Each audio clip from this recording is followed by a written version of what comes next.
All right, come around. This is the pinnacle of the show.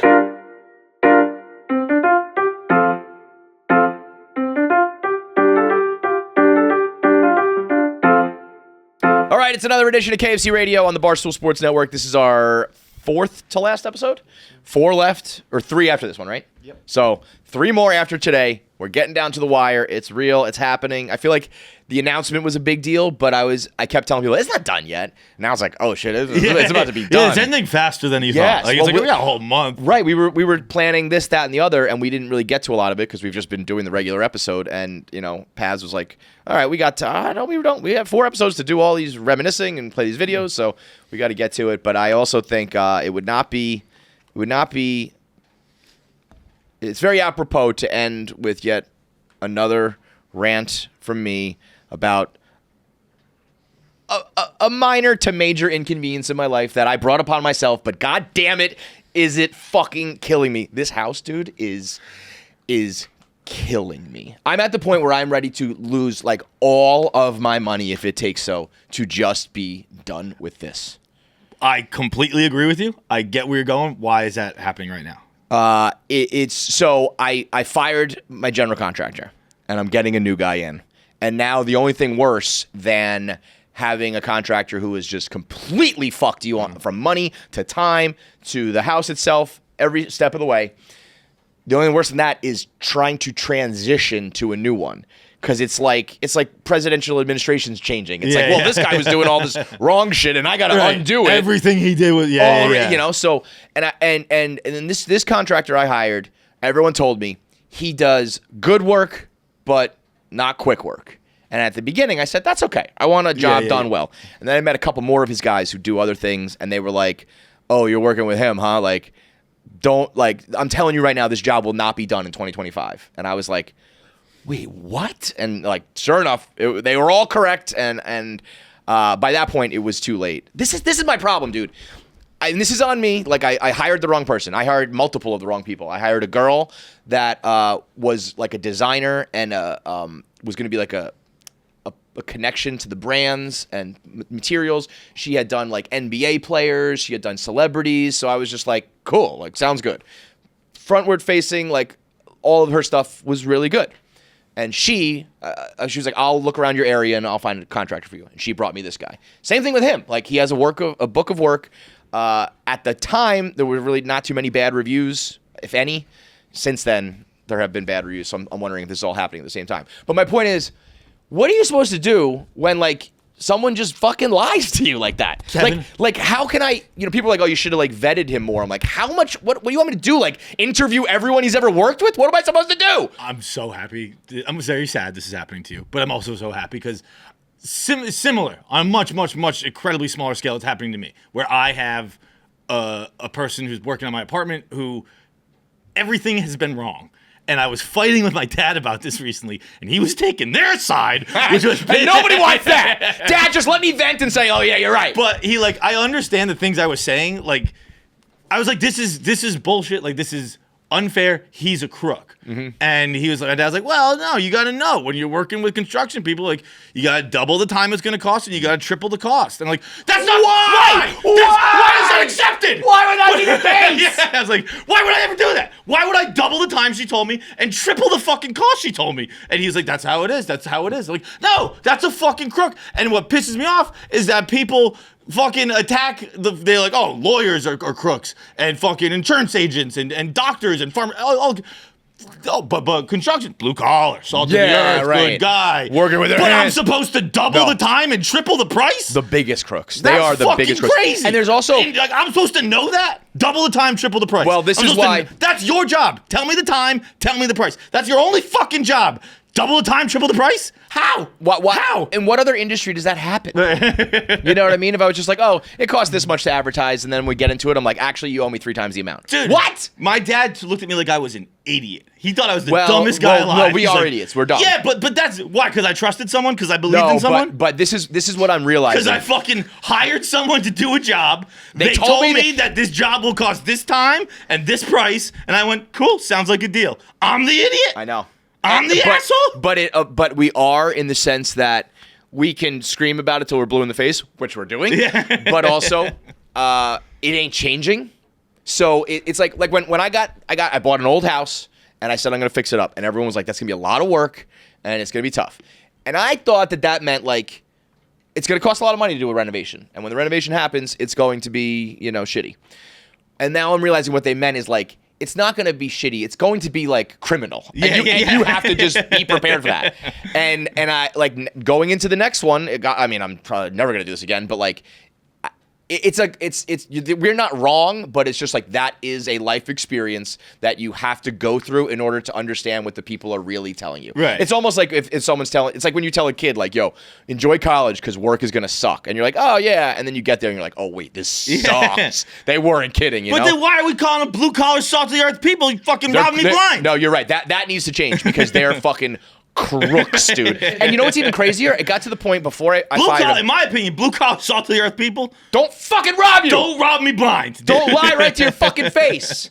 And then, of course, there's a million reasons, and there's always a reason. There's a million reasons. I'm sure. Then fucking factor those reasons in when I hired you and asked you, how long will this take? What will it cost me? And wouldn't it be so much better if they said, this is going to take you 18 months, and it's going to cost you $1 million, and then all of a sudden they go, actually, it's only going to be 9 months, it's going to cost you $500,000. You'd be like, oh my God, I love you. Instead, it's the total fucking opposite. Even crazier, though. I asked this guy, and then I spoke to my architect. I said, when things were getting bad, I said, something's got to change. Why don't we I'm going to make a schedule. I'm going to put out a calendar, and I'm going to have certain dates you got to hit certain things by. If you do it ahead of time, I will give you a bonus.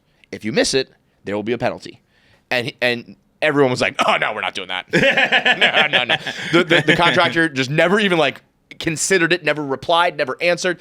And the architect was like, you can ask him, but nobody does that in this industry. And I was like, no one has a calendar and set incentives to do a job in your whole fucking industry? And he was like, well, new guys, like some people are implementing that now, but it's sort of just been the way that we've done construction since like the 1800s. And I was like, did you just say the 1800s to me? It's like 1,000 years ago.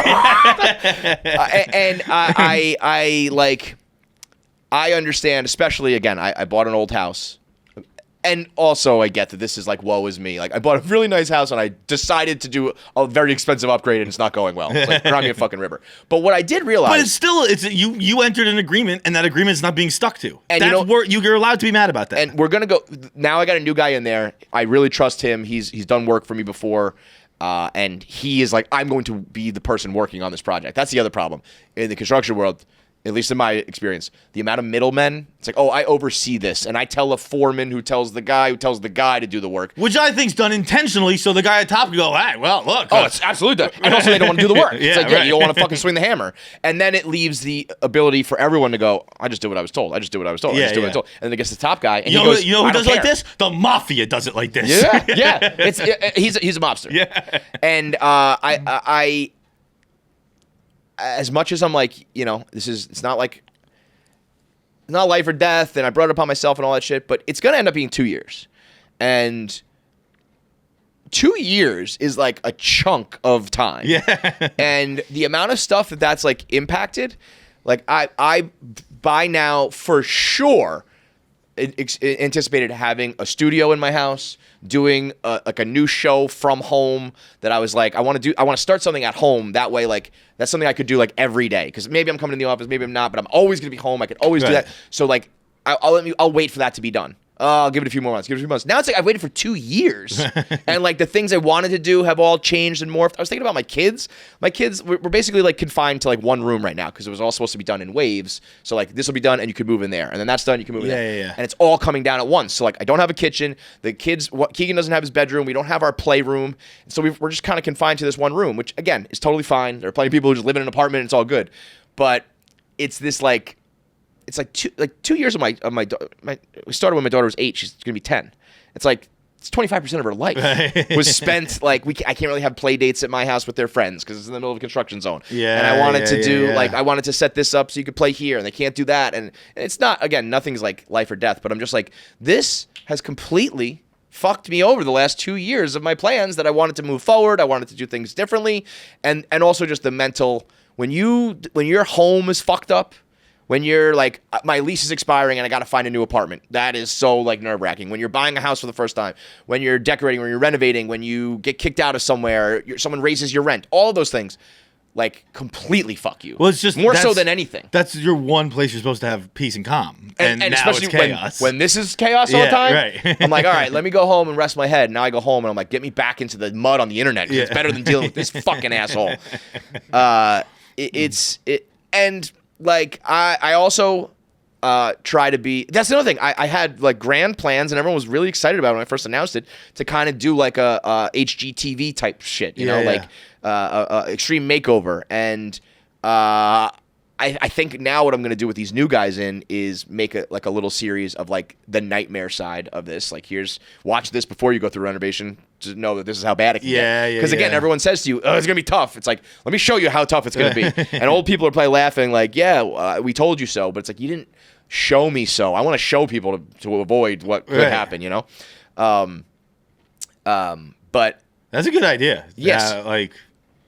Again, the dark side of it. I'd heard about it, and I'd heard that, you know, I lived it. I've told the story before about when I was a kid and we came home. The house on the house. And they built a house over the house. Like, I was too young to really have, quote unquote, lived it. I'm sure your parents were fucking fuming. Yeah. And you know, because when you watch home makeover shit, it's always like, before, sparkle, sparkle, sparkle, after. And you just see that quick transformation. And even the people on it. I was talking to a girl who does like home flipping. And does some content with it, and you know, she's always like, we flipped our like 50th house and we're making all this money, and then I was DMing her and she was like, oh, this shit sucks, this fucking sucks. not that she's being misleading, but it's just like, yeah, we're showing the good side of it. I'm gonna show the bad side of it. It's I also try to make sure like I take a lot of responsibility for my stuff. Like, I hired that girl. She was supposed to run things. She just stopped replying to any emails or calls. She just stopped. I was like, did she die or something? I finally got her on the line after like a month of, you know, a couple months of no action, and then a month trying to get to her, and then like weeks later, I was like, yo, like, we're done here, right? Like, you're not even working. And she was just sort of just like, yeah, you're right. Like, it wasn't, she didn't protest. She didn't have an excuse or a reason. She was just like, yeah, we should probably move that direction. What? So now you're just like not going to get the money and the things you said you were going to do. I to the point that I was like, I wonder if she like found something on Barstool that she didn't like about me. That's how it felt. Yeah. But then people are like, no, yeah, this kind of stuff happens. I'm like, what do you mean? And she was the one who picked the contractor who sucked. So I'm like, she was like the root of all of this. And then you got to go through like, I don't like confrontation. I don't want to fire someone. I don't want to have to look someone and be like, you fucking suck. You know, so I don't want to do any of that. So that was added stress, and then trying to transfer it. And then the real problem is, I ate a lot of money. I gave this guy a lot of money, like a chunk of money that I'm not comfortable with. But I'm like, I have. So wait, you like bought him out like a college coach? No. So when we started our contract, I gave him the first installment. There was like 3 or 4 installments. We start off with a payment. Okay, fine, I'll get the ball rolling. Then we ran into some issues, and this is where I take accountability. That girl fucked us over. The roof was way worse than like anticipated and needed to be totally redone, so I had to bring in another company to do that. And the air conditioning was broken, and I needed to bring someone into that. And then there's also things that were outside of his control, like when you open up the walls of a 100-year-old house, you're like, oh, that's rotten. Now we were gonna like paint that, and now we have to redo the whole thing. So I allow for those things. Yeah. Like that's where when people say double the time, it's like, this could take 6 months. What they should do is... But I'm not going to double the time. You give me that window. Right. That's a different story. The thing. That's a different story. Right. You tell me like... You should say... Tell me like, look, if we look again into these perfect, it'll be walls. 6 months. It's 6 months. If there's problems, it'll be 18. Yeah. You know, usually it's a 3-month window, so it's like good, bad, not like good nightmare, right. You know? Because that would probably scare people off from doing any work, and they want to fucking get paid, you know what I mean? But I don't think so. Well, certain things that have to be done, but if you were doing some cosmetic shit and they were like, this could be quick or this could be 2 years, you might be like, just fucking leave it alone. Yeah, but if the cosmetic shit is like, if we get into your walls and realize the house is rotting, we're going to have to replace it. Yeah, of course we have to replace that. Right. So I gave him the first installment. Then when we ran into those problems with the girl, the roof, the air conditioning, he was like, we can't do anything till this is done, but I still got to like pay my guys. I have insurance costs, like, all these costs I'm carrying. And in hindsight, that was stupid of me. But at that time, our relationship hadn't broken down, so I was sort of like, okay, yeah, like this is fucked up. This is like this isn't good for any of us. But I'm not gonna like leave you and your guys out to dry. So like, here's a second installment. And then so I paid him like 2/3 of the whole thing. And it's a big renovation. And then I just eat it. And then I find out the new guys come in and they look at everything and they're like, that's wrong, that's wrong, that's wrong. And I could tell that it was wrong. Like, this was not like inside baseball. You have to know the industry. It was like, this should be one long piece of wood that they clearly like cobbled together 3 2x4s because, I don't know, it's cheaper. They didn't have it on hand. And that's now like structurally not the same. There's like these two things, like they should be parallel. And one piece of wood is just like that, like totally crooked. There's just things that are like, I could blatantly see, you know, there's like a thing that should be like a T and there's just like a few inches.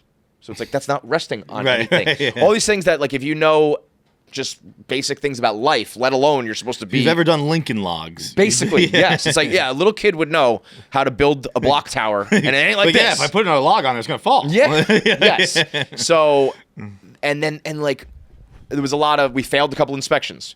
That they were like, once this inspection passed, we're gonna go. Don't worry. And I was like, okay, cool. So then I waited to those inspections. And then we failed them. and he was like, yeah, well, we didn't think we were going to fail. And then they show me why they failed. And it was like, there's a whole bunch of rotten wood that you can just instantly see. That's rotten wood. And it's like, you know, if you told me we tried to get away with it because, like, you know, the thing was a little crooked and sometimes inspectors look the other way, fine. I could have told you that any inspector, he didn't even look at the rest of the house because he was like, that's going to fail. So I'm not even going to fucking do this. Yeah. This is quick. Go get a lunch. See you guys later. So that plus the new guys came in and... so the new guy said, all this is wrong. So now I have to pay them to redo work I already paid for him. And the plumber and electrician subcontractors that he brought in to do the specialty work were like, we didn't get paid. So I assumed that he was taking that money and giving it to the people, and he was not. So I just gave this guy a lot of money to basically like frame a couple walls. Like he did some work, but like, I mean, so you have to like sue him, I think right? so. I think I have to like go to like Consumer Protection Affairs or Better Business Bureau, something like that. What I want to do is say to him like, listen, we both know what happened here. Meet me halfway. At least pay those guys. I feel bad for them. Yeah. Give me a chunk of the money back. I know I'm not going to get everything back. And I don't want to do the legal shit because, first of all, that eats into the money. That's why I'm like, meet me halfway because that would be legal fees anyway. Right. And also just like peace of mind. I don't want to have a lawsuit right now where I don't even know how that works. Are we like, am I going to be on the stand or something? Like, and it's just like, God damn it, man, you fucked me. And he was like, he's a nice guy. Like, I'm trying to figure out. I'm like, was this malevolence or incompetence? Because those are two very different things. And I don't know what's worse.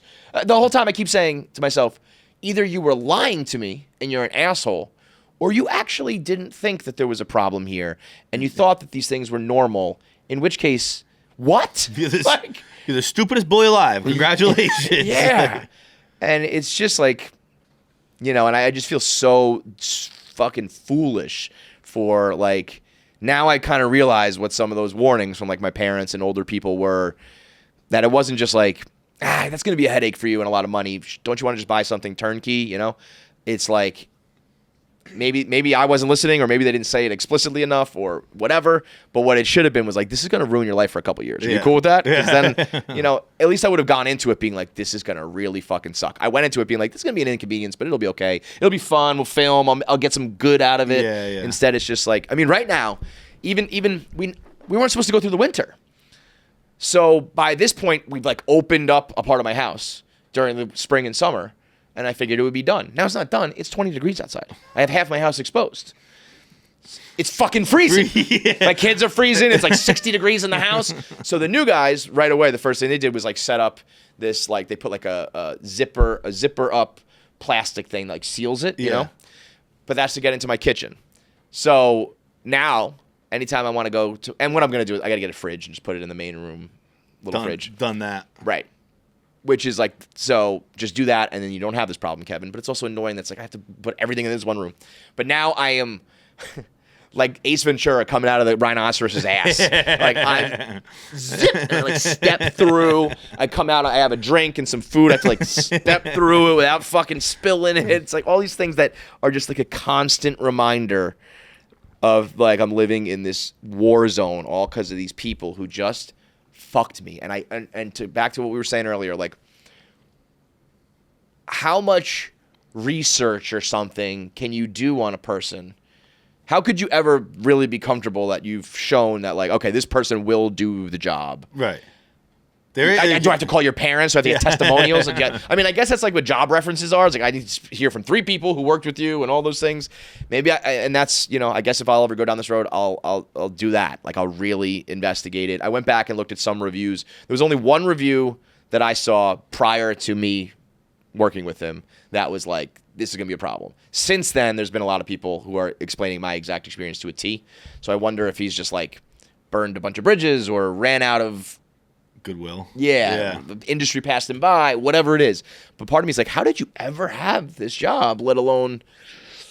So, but yeah, it just makes me be like, you know, if I went to a doctor... I mean, I guess people get second opinions on doctors and stuff, but if they're like, you need to do surgery, it's like, okay, are you a surgeon? Yes. You've operated on people before? Yes. Like, I trust you, you know? And then he fucks you up, and it's like, well, how was I supposed to? I mean, maybe I sound naive and stupid. Maybe there's a bunch of people like, yeah, those are the things you do.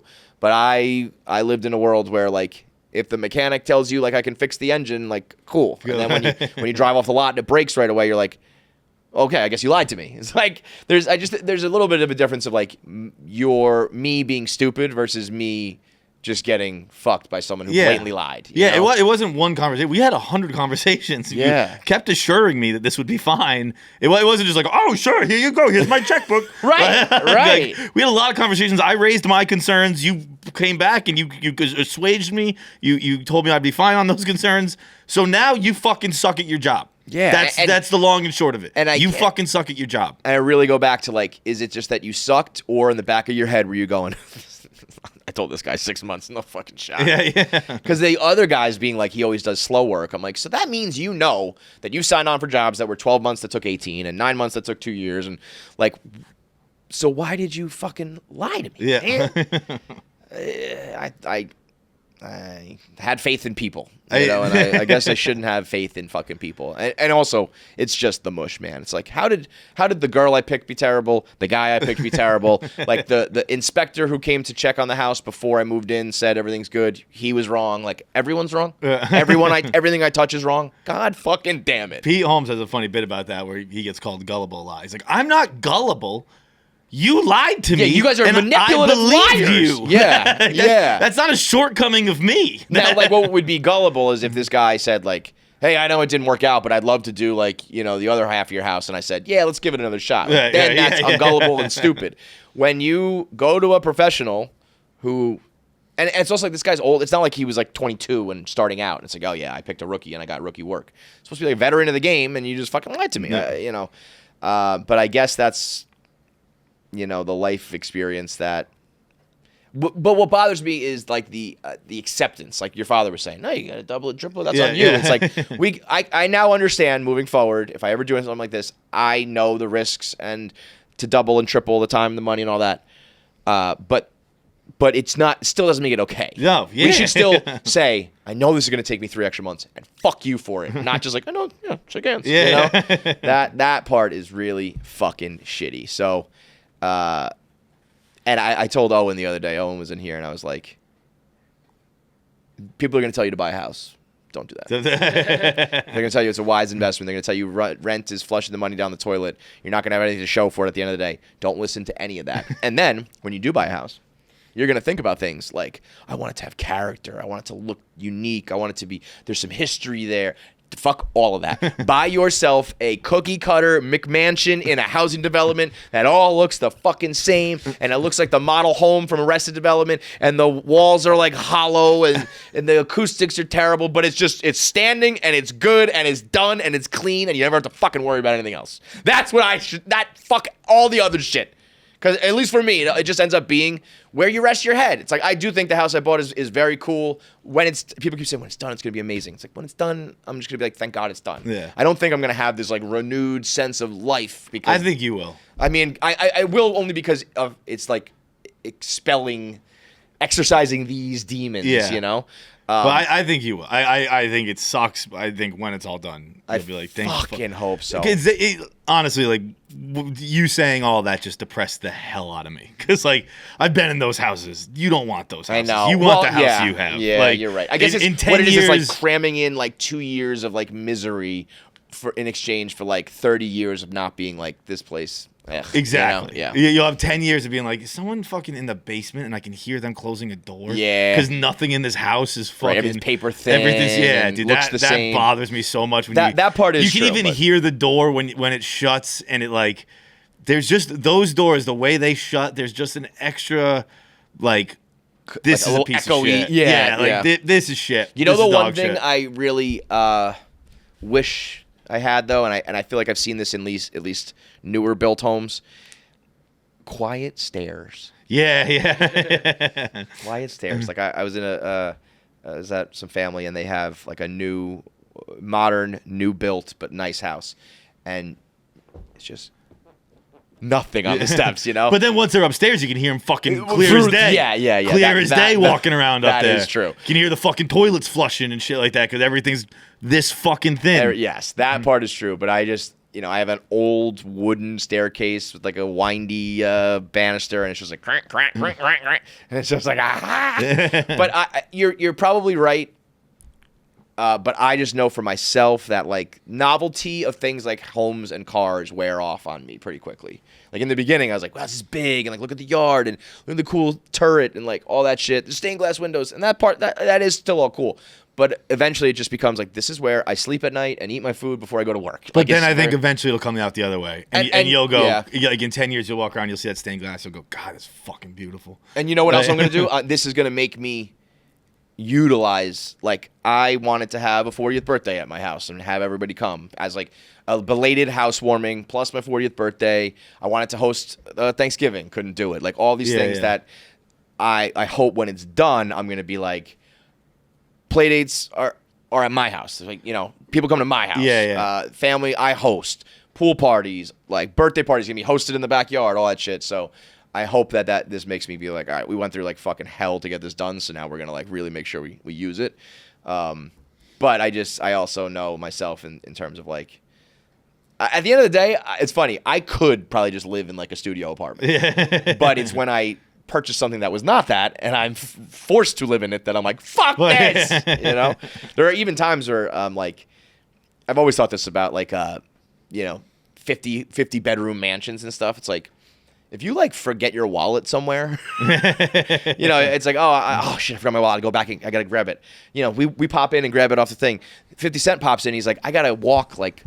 Why'd you lose your wallet? I thought I didn't bring my wallet today. I never bring my wallet. And you got to go to the DMV. And I gotta go to the DMV today. I don't take my wallet fucking anywhere I know. anymore. You said It's that. weird. You said that to me like relatively recently. And I realized that like, if you're not driving and you're probably not getting ID'd anywhere, what do you need your wallet for? It started as an accident. Yeah. Not as an accident, but as like a... One time you forget it. I was like, I don't actually need it. And then you're like, I actually don't need it. I don't really need it. Yeah, when you said that to me, I was like, what do you mean? You have to... No, you don't have to bring your wallet anywhere. No, I don't need my wallet at all. That's this kind of came and went a couple weeks ago. I meant to do a video on it when they were talking about the digital passports. Did you hear that? Mm-mm. I think that's what they're called. It's basically like, can you Google digital passport for me? I think that's what it was. It's sort of like a little Black Mirror-ish, where it's like everything is going to become... Yeah, secure electronic version of your physical passport stored on your smartphone. And I think what I'm talking about is maybe a little further than that. It was like you're basically putting like your life onto a digital thing. Yeah. Whether it's an app or a device or whatever. It has like your insurance information, and it has your social security and all that stuff. And it's, makes it like convenient and electronic and all that. But a lot of people were like, this is handing over everything to like the government and a controlling power, and if this goes south, you're fucked, and if they decide to use it to control you, like, you're fucked. And And when they first like announced it, it was like probably earlier in November. I think there were some people being like, "This is bad. We should not do this." And then it seems to have come. Like you didn't really hear much about it, right? No. Yeah, it seems to have kind of come and gone. It also like my always thing with like you don't want to give all this information to.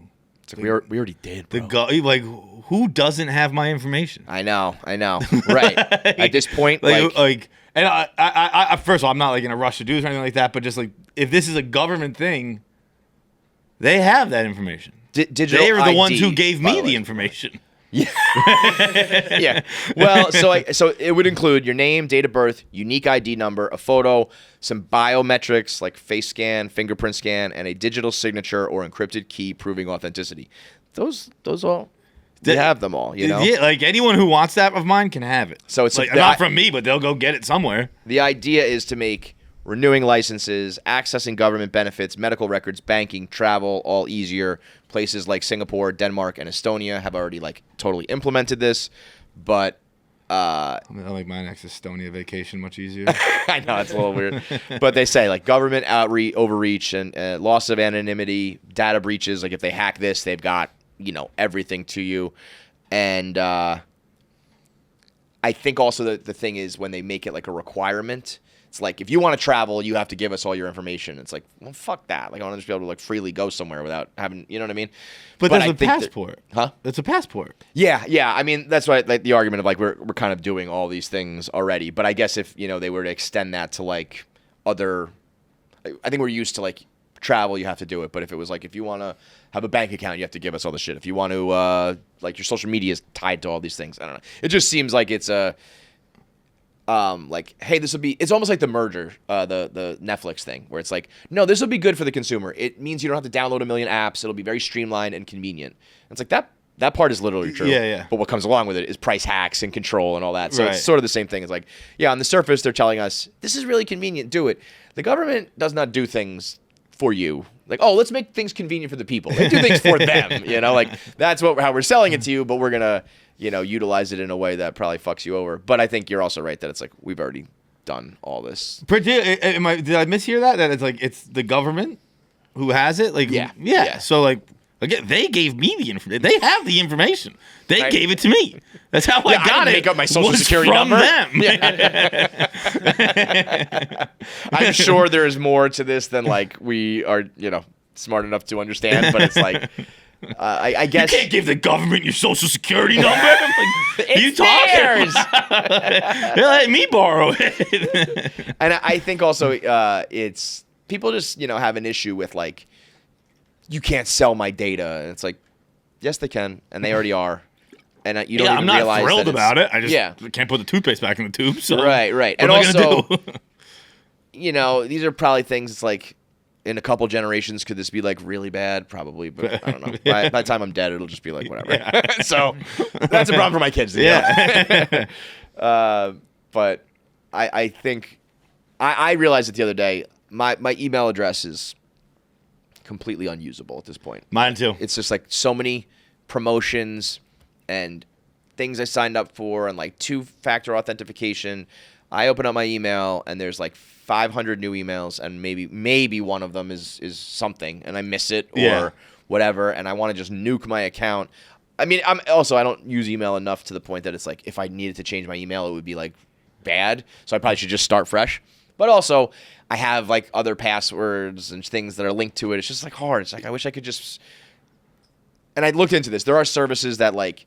Third-party services that allow you to unsubscribe if you link and and there should just be a button that's just like get rid of factory it all. Reset. Yep, I completely. And you have, but it can I've done this before. I've gone through, done everything, and deleted everything. How recently though? Years. Because maybe COVID. I remember doing it at my parents' house. So maybe even before COVID, but COVID probably. And it was like you can select all on one page. Yeah. So it was like select all, delete. Select all, delete. It was like one of those just kind of like sitting there watching TV. So just get through it. But like it took. I mean, I tried forever. to do one for my Gmail. It was like, would you like to select all like 42,000 of these spam emails and delete? And I did that, but I think it's like that's too much. Yeah, you know what I mean? yeah. It just sits there like pinwheeling. It's like that's not happening. But there needs to be a way. Wouldn't it be cool if there was like a life reset too? This would be bad. You can't do this because there'd be people running away from families and debt and stuff like that. But if you wanted to, like a a voluntary witness protection program where it's just like, I want to get out. I just want to start over. Give me a new name. Government send me a new number, and I go to Albuquerque, and I just fucking, that would be used for bad. But I wonder, it would be cool if, I don't know, you get out of a relationship. If you don't have any, like, people or serious responsibilities you're leaving behind, I don't know if you can make that a prerequisite. But if it could just be like, man, the last, like, 10 years have sucked, and that relationship sucked, and I'm changing careers, might as well change it all. just people are like, you only get one life? What if you didn't? What if you could have a second one or a third one? Change my hair, change my name, change my town. I guess that's what people used to probably do, right? Yeah, you don't have to move very far. Move down the street. Right. 'Cause it's like if you don't move run to the other into side me, of the street, you're good. Hard to find you.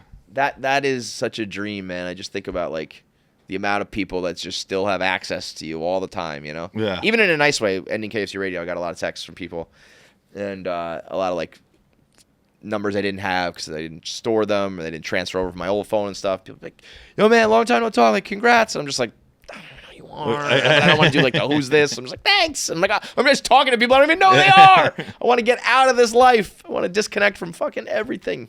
Fellas, you already know what time it is. It is time to level up, and BlueChew just dropped something crazy. I'm talking next level, championship belt, gold-plated energy crazy. BlueChew Gold. That's what it is. BlueChew Gold is the newest innovation from the #1 chewable ED brand. This ain't your grandpa's little blue pill. It's not. Okay, it's a 4-in-1 beast that's setting the gold standard for performance. We're talking 2 ingredients for blood flow that keep that rocket pumping, mixed with apomorphine and oxytocin to turn up the arousal and the connection with your body and your brain. BlueChew Gold dissolves under your tongue and works in as little as 15 minutes. That means you can get it on quicker and stay in the game longer. Elevation without hesitation. This is peak passion and peak performance in a single tablet. If your bed could talk after this, it'd be asking for a break. Making life easier by getting harder and discover your options. Make life easier by getting harder and discover your options at BlueChew.com. And we've got a special deal for our listeners. Get 10% off your first month of BlueChew Gold with code KFC. That's promo code KFC. Visit BlueChew.com for more details and important safety information. And we thank BlueChew for sponsoring the podcast. Every holiday season, we give the same gifts. The hottest thing in the year. Things that people don't need. Things that people will not need for a lifetime. Things that will not provide them with anything of substance. They won't remember them. They don't even want them, frankly. But this year, Kraken, the official crypto partner platform of Barstool Sports, is offering something special with real potential, the gift of Bitcoin. Here's how it works. If you're new to Kraken, sign up before December 24th, and you will receive $50 in Bitcoin as a holiday gift. And if you're already a Kraken user, you will get a $125 Bitcoin gift card to give to someone who hasn't joined yet. $125 Bitcoin card for Christmas to give to one of your friends. That's the greatest gift anyone will get. It's simple. Get Bitcoin, give Bitcoin, and give a gift that might mean something more. Go to kraken.com/gift of Bitcoin. Kraken.com/gift of Bitcoin. It's kraken.com/gift of Bitcoin. And start gifting with intention. Disclaimer, this is not investment advice. Crypto trading involves risk of loss and is offered to U.S. customers, excluding New York and Maine, through Payward Interactive Incorporated. Terms do apply. But, yeah, whatever, man. So that could be my final, I did something stupid that's inconveniencing my life, and I'm going to scream about it on the podcast. Yeah. Been a lot of those.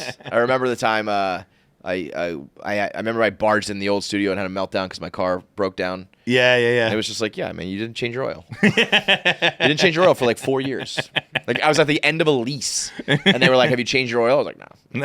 But I do maintain the oil light never went on that car, and they said to me when they looked at it, they're like, "Yeah, your panel's all fucked up." And life experience. I now know that even if the light doesn't come on, your car is not just magically fixing its oil. You have to do that. Now I know next. Oh, is that it? Oh, wow, that's it. and then I get the fucking the you're a millionaire crowd coming out.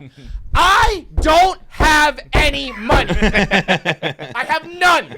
Everybody listening probably has more money than me. I was pretty low at that point. I was not lying. I have no money. I am so fucking broke. Do you think I would drive a Hyundai if I was a millionaire? I am poor. We're gonna win this Jenga match today. You get you a new car. Yeah, I need the $10,000. That was dramatic, but it was very real. I mean, there was a point with divorce and just like some other shit going on with me. I hit like $0 as an adult. You had 0, 0? I hit $0 as like a 30-something-year-old man. $0. And it was like right before $0. It was zero. I opened up my account and it was negative. So, And then I got how old were you? 30 like 30, low 30s. Okay, that's not 33. That's not as bad. Wait, no, it was post-divorce. Probably like 30. So like, yeah, before COVID, like 2018. So yeah, like 33. Okay, that's Yeah. all right. Not really. 33, Not really. you can be hitting $0. Well, if you have lived your life in a way like if you are an artist or you didn't pick a lucrative career or something like that, and you're kind of like living paycheck to paycheck, and you do that till you're like 33. That's okay. Yeah. I was up to 33. Those are your Jesus years. You can do whatever the fuck you want. After 33, you better gotta have rock it in. I started a job in finance and then went to this. Like I should have had money. You know what I mean? It was poor decisions and life decisions that like fucked me up, and luckily like we got bonuses the next week. You know. Yeah. So I kept being like I need that bonus, but I didn't truly realize like I literally need that bonus. And I thought I don't know, something auto paid like or a big expense or whatever. I thought I had a few bucks in there. When I opened it up and saw that I didn't, I had a fucking meltdown. Where I was like, I have no money. That's when I was on like Cameo and all that sort of shit. By the way, I don't know. You used to hit the cameos hard. Yeah. You could tell. It would be like, it'd be like Kevin's not doing so good right now. Bro, divorce bills were paid on the backs of Cameo. For real. Every time that retainer hit, I was like, yeah, man. Like, Frank, you're number 1 pick in the draft, and Tommy, you're number 2. Happy Father's Day. I don't know if this was coincidence. It was portrayed to me as such, but I have my suspicions. When we announced the end of the show, I got a text from a Cameo guy being like, "It's been a while since you've been on the platform. You want to come back?" And I was like, "All right, we're ending the show. We're not like, it's not like I don't need to beg for money anymore. There's this is a new chapter, not like I'm fucked." I do wonder sometimes. Some people have kind of portrayed it to me in such a way that it's like we will be doing content. There is more coming. Like I feel like we've said that enough, but like at least for me, there's definitely been some like finality to it that it's like this. There's finality to the show, but not like my life and career. Yeah, guys. There's no finality. Yeah, I thought was we made that surprised the other day when I abundantly clear. teared up because I was like, oh, obviously when you're talking about like fans' emotions connected to the show, I'm gonna be a little more emotional about it. But like, yeah, there's no finality to the show. Or I mean, there is finality to the show, but not to like everything else. Everything else is not going anywhere. I hope not. Contract's up at the end of the year. We'll see. Well, we'll see what happens. Yo, me and you both, brother. I do think maybe this is something like a year from now. I'm saying the same thing I just said about the house. Like now I know. Yeah. Like if you end your major podcast, if I'm leaving, it's not of my own free will. I'll tell you that. Yeah, I'm like one of those guys going to jail. Like I got no suicidal tendencies. Just so you know, just so everyone knows. I laughed the other day. WFAN made the announcement they're bringing back Craig Carton. And so there was a big shakeup. A couple people had to like lose their time slot for him, and then there was a couple odd men out that are like might lose their jobs, which sucks. But one of the guys, like I think like a week, days before the Carton announcement, was saying they were talking about Craig. It's always been rumored that Craig Carton was going to go back to WFAN, so that's kind of been a talking point. And this guy said something like, "Craig can come back all he wants. He ain't taking my spot, baby. I'll tell you right now." And he didn't mean it like defiantly, but he was sort of like, "I'm good." And then he was like, Craig's cold take. Like, yeah. So maybe we'll say, when you end your show of 15 years and your contract expires in about 12 months, like, note to self, don't do that again. We'll see. But I do hope. The intention is to get another contract.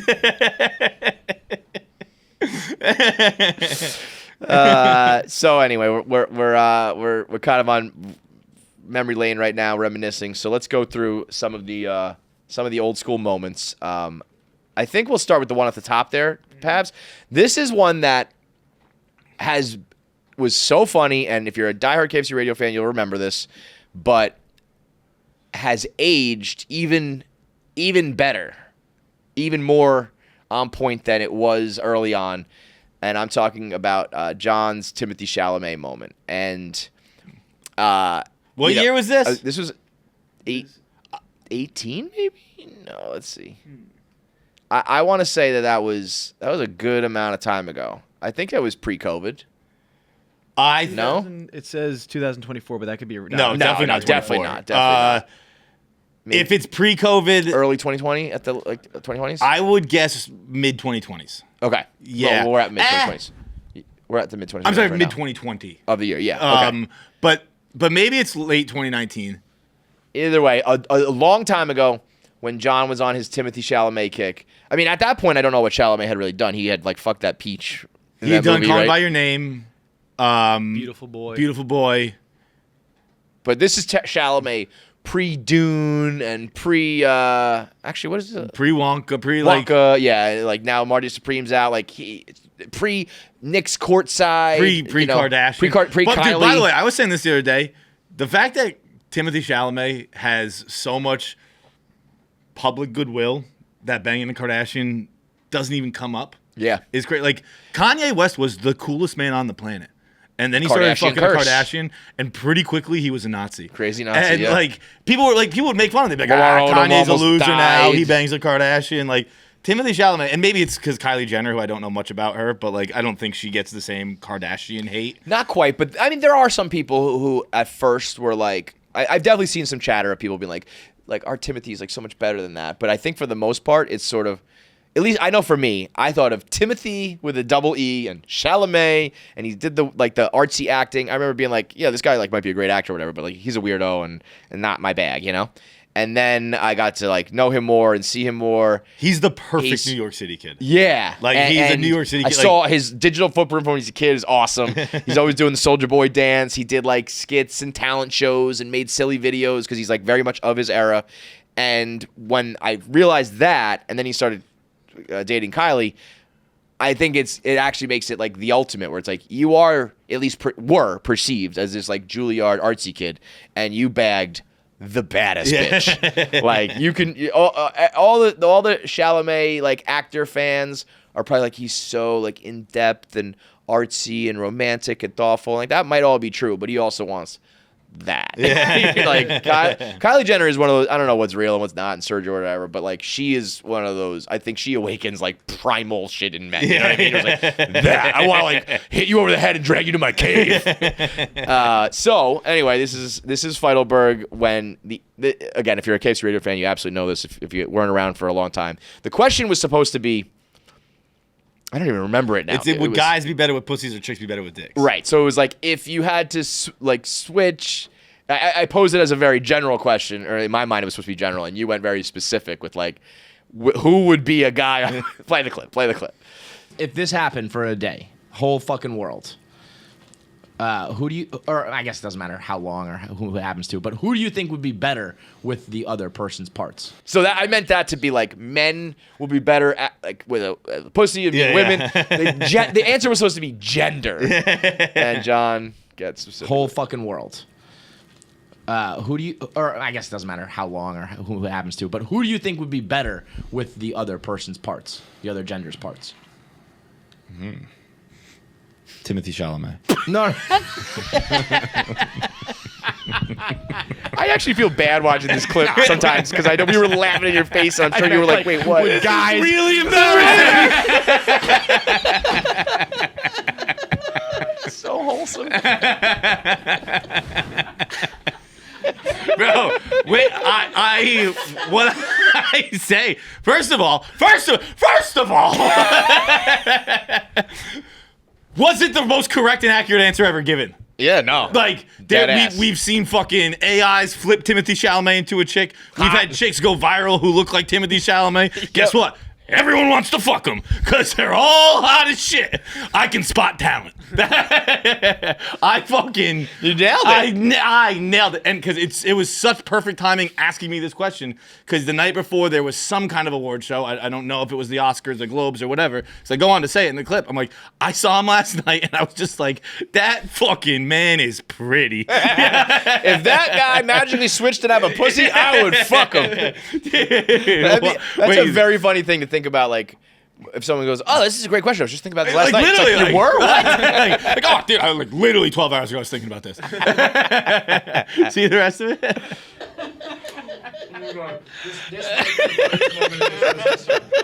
I remember saying that in the moment, and it's held up. It really was. I meant like guys or girls. Like, would a guy be better at fucking with a girl's parts, or would a girl be better at fucking with a dick? And you say Timothy. I love that hate. I'm about to make Timothy Chalamet t-shirts, bro.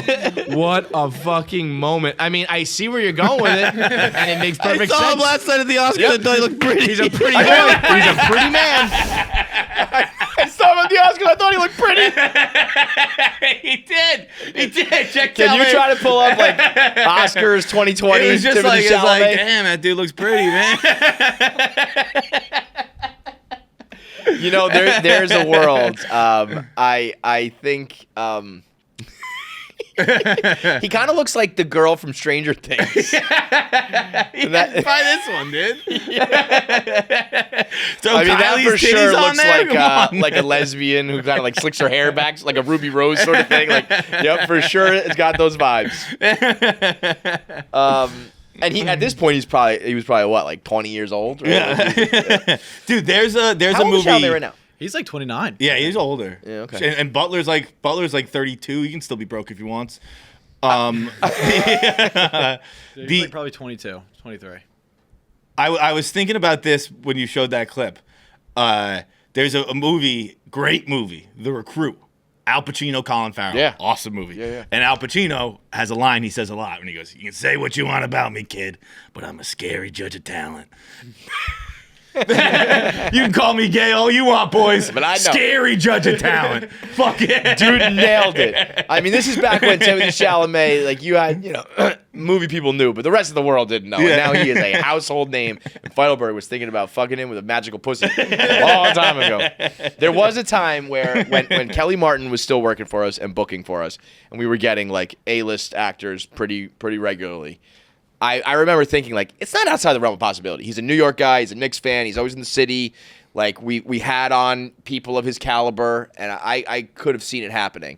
And I remember thinking, like, what do we do if that happens? Yeah. Because that was such a moment that we could not bring it up. Oh, it'd be the first thing I tell him. Would it be the first? I was thinking it would be the Like, last. dude, you'd be great with a pussy. And actually seeing him now that he did internet content and skits and all that shit, like he probably would be cool with it. But I was thinking we would at the very end be like, that was a great conversation, man. Just wanted to let you know my co-host would fuck you. Yeah. Dude, that just made me think of what's the worst.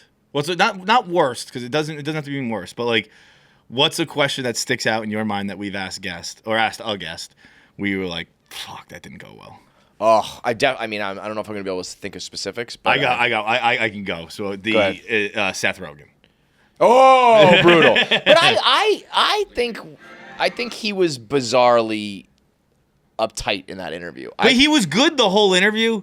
This is actually something I've learned recently, having gone on shows lately. We absolutely fucked how we do guest interviews. Like, we should have, you start with their thing. And then you go into other stuff. Right. And so we had done like 40 minutes with Seth Rogen, and we'd never even mentioned why he was there. Yeah. And then we were like, would you suck Jonah Hill? It was like, Jonah Hill's dick's halfway in your ass, and your dick's halfway in fucking... which way would you move? It was Jonah Hill and Dave Franco, or James Franco, whatever. Yeah. And it was like, you got to go one way or the other.